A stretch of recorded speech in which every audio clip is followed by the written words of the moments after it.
Naman wala akong gaanong problema dito kasi tinignan ko naman yung kanyang drainage holes. Maayos yung mga butas, tapos maayos yung paso, yung soil niya buhaghag. Ang problema lang dito yung mga dahon. Tingnan mo kung gaano karumi. So ang gagawin ko dito, pupunasan ko lang to isa-isa para luminis.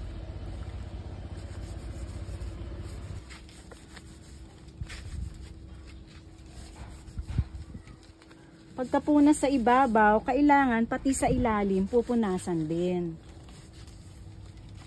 Pati na rin ang mga stalks.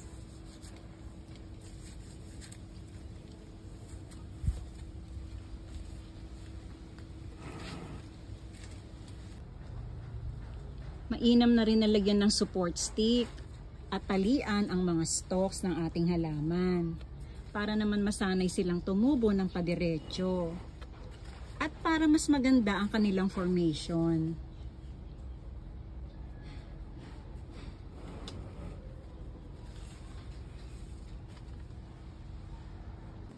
Magandang umaga sa pagpapatuloy po ng aking pagbabahagi tungkol dito sa aking mga Monstera Deliciosa. Biruin mo after 1 month, eto na sila ngayon.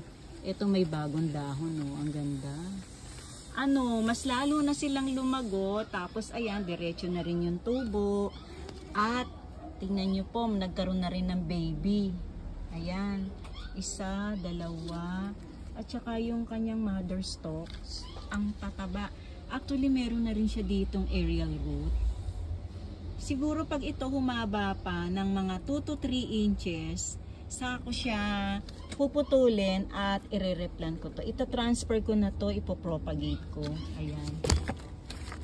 O, diba? Tiyaga-tiyaga lang sa pag-aalaga. At saka nga po pala, dito sila nakalagay sa area. Tingnan nyo, maaga pala ngayon. Nasisinagan sila ng araw. Yung pahapyaw-hapyaw lang na sinag ng araw. Kasi nandito sila sa below the canopy. Ayan. Kumbaga, filtered yung sunlight. Hindi sila masyadong masasaktan sa sikat ng araw. At the same time, nauulanan po sila. Yes po, pwedeng maulan ang ating mga indoor plants. As long as yung mga paso nila po ay magaganda ang drainage holes para hindi nabababad yung mga ugat. Kasi alam naman natin yung mga philodendron, napaka-sensitive po ng mga ugat lalong-lalo na pag nabababad sa tubig. So, ito rin may aerial root na rin siya dito. Ayan, ang gaganda ng mga dahon na bago. Tingnan nyo po. Oh, ayan.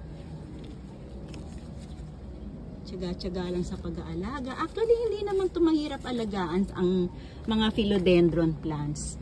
Isa sa mga low maintenance. Basta ang kalaban lang po nila yung masyadong pagpalagi kang masipag magdilig, overwatering yun. Kasi nagro-root rot sila. So, ako nga po, kagaya niyan, umuulan. So, mga every 2 weeks bago ako magdidilig na naman. Pagka normal na araw, maaraw, walang ulan, every 10 days po.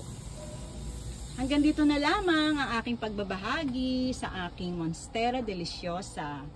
Muli, ito po ang The Late Bloomer. Magandang umaga and happy planting!